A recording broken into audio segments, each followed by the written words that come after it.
Hey guys, we have a couple of UConn student leaders here from SUBOG, WHUS, and Daily Campus. We wanted to talk about our favorite music releases of 2017. So, here we go. You want to start by introducing yourselves? Also, I'm Kayla Townsend, General Manager of WHUS. My name's Adam Sharif. I'm the SUBOG Concert Chair. My name's Ryan Donegan, and I'm the Music Relations Chairperson for SUBOG Concert Committee. And I'm Shay Bodwin. I'm from the Daily Campus. I'm the life editor. So I guess first let's start off with the obvious one. What was like your favorite release of this year? Talking about albums, there was definitely a lot of different unique albums that came out in 2017. If I had to pick a favorite, I think Culture by Migos really stands out to me. I feel like every song on that was pretty solid. I also really like Love Is Rage too. I thought there were a lot of catchy songs out there, so curious to see what everyone else has to say. Yeah, sore subject. I think I can just proudly say Control by SZA is definitely my top favorite, but it also goes hand in hand with Tyler the Creator's Flower Boy. I listened to those an equal amount this summer and I'm still listening to it to this day.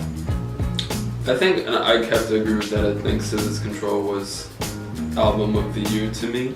This was a little too recent for me to be like, wow, it was amazing and made my year without warning. 21 Offset Metro. To me, when that thing dropped without warning, I was obsessed with it. Still am. So that was.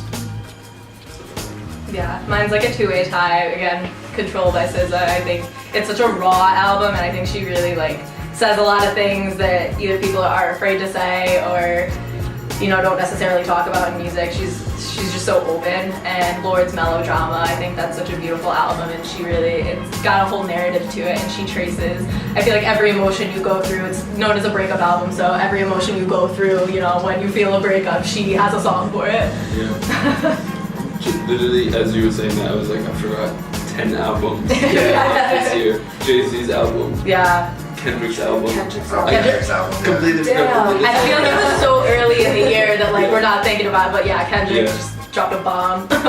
Kendrick's album. More Life came out this year.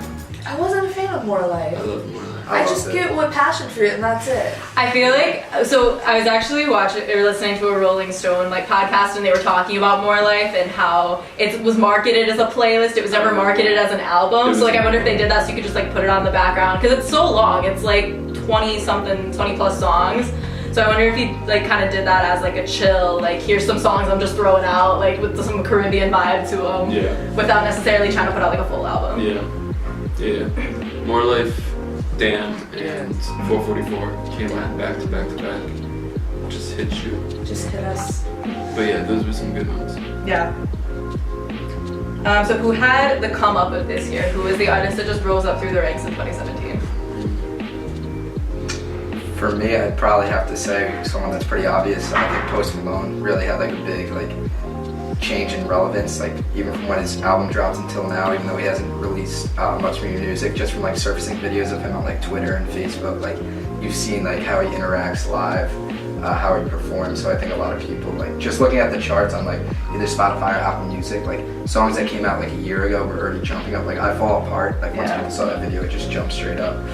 So I think he's done a good job of gaining recognition. I would say, we all mentioned her, so SZA probably. And then with that, Khalid, I feel like the two of them, with both of their albums, have climbed very, very quickly.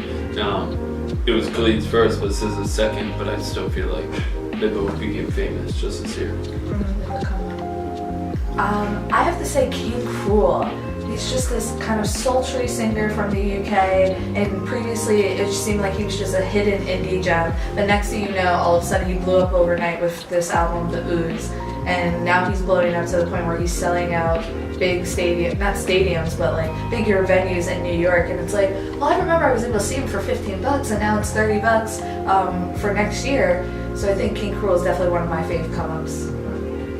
I feel like I have to mention Cardi B at some point in this video.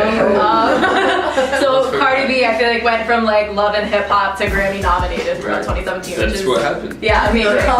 Yeah, and she's getting some really serious attention right now. She was just on Motorsport, and I think her verse is the best on Motorsport. I'm gonna say it now.